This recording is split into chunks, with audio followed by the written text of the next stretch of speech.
Pero alam niyo, kung magpapakatotoo tayo, mga kababayan, pwede naman tayong umatras doon sa pinanggalingan ng King James Version, yung pinanggalingan ng Lamsa Version. Ano nakasulat dyan sa mga matatandang kasulatan na yan? Ang nakasulat po dyan sa Grego ay Ecclesian Tuoteo. Iglesia ng Diyos, hindi Iglesia ni Kristo. Kaya ito po ang mahalagang tanong. Paano po ba natin matitiyak kung alin ang wastong salin ng Gawa 20:28? Sa Lamsa version kasi ay Church of Christ o Iglesia ni Kristo, samantalang sa ibang salin, in particular yung King James version, kapatid na Bobby, ay Church of God o Iglesia ng Diyos. Gaya po ng makikita nyo sa inyong screen, yung pinagtabi po namin, doon sa isang bahagi, yun ang Lamsa version. Doon sa isang side naman po ay ang King James version. Magkaiba po, Church of Christ, which He has purchased with His blood, at doon sa isa naman ay the Church of God, which He had purchased with His own blood.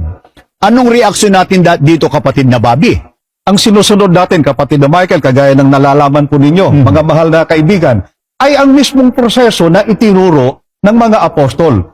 Mababasa po natin dito po sa unang Korinto 2:13 na ang mga bagay na ito ay atin namang sinasalita, hindi sa mga salitang itinuturo ng karunungan ng tao, kundi sa itinuturo ng Espiritu, na iniwawangis natin ang mga bagay na ayon sa Espiritu sa mga pananalitang ayon sa Espiritu.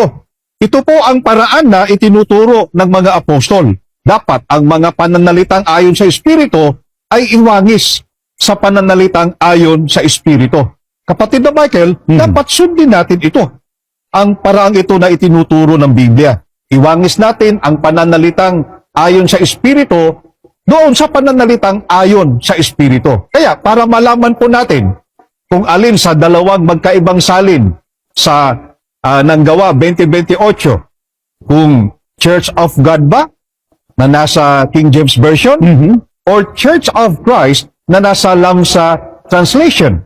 Para malaman natin kung alin ang tama, dapat alamin natin alin dito sa translation na ito, itong dalawang magkaibang pagkakasalin, ang kawangis ng itinuro po ng mga apostol. Kaya alamin natin ang turo ng mga apostol kung sino po ang tumubos sa iglesia sa pamamagitan ng kanyang dugo, kapatid na Michael. Ang banggit kasi doon sa Gawa 20:28, na pansin po ninyo mga kaibigan, doon sa huling bahagi ng Gawa 20:28, which He, dapat mapansin po nyo, which He has purchased with His blood. Tinubos niya ng kanyang dugo. Kapatid na Bobby, sino ba ang may dugo na tumubos o nagbubo ng dugo para sa iglesia? Ang Panginoong Diyos ba o ang Panginoong Hesukristo? Ang Panginoong Hesukristo, kapatid na Michael at mga mahal na taga-subaybay, ganito pong mababasa natin sa unang Pedro 1:18 hanggang 19. Na inyong nalalamang kayo'y tinubos, hindi ng mga bagay na nangasisira, ng pilak o ginto mula sa inyong walang kabuluhang paraan ng pamumuhay na ipinamana sa inyo ng inyong mga magulang, kundi ng mahalagang dugo, gaya ng sa korderong walang kapintasan at walang dungis, sa makatwid bagay, ang dugo ni Kristo. Mga kaibigan, napakalinaw po ang nakasulat sa Biblia. Ang Panginoong Hesukristo po ang tumubos sa iglesia. At ang kanyang ipinantubos ay ang kanyang sariling dugo. At hindi po ang Panginoong Diyos ang tumubos, sapagkat ang Panginoong Diyos, kung babasahin natin sa Juan 4:24, ang Diyos po ay Espiritu. At ang Espiritu po ay walang laman at walang buto, gaya ng mababasa sa Lucas 24:39.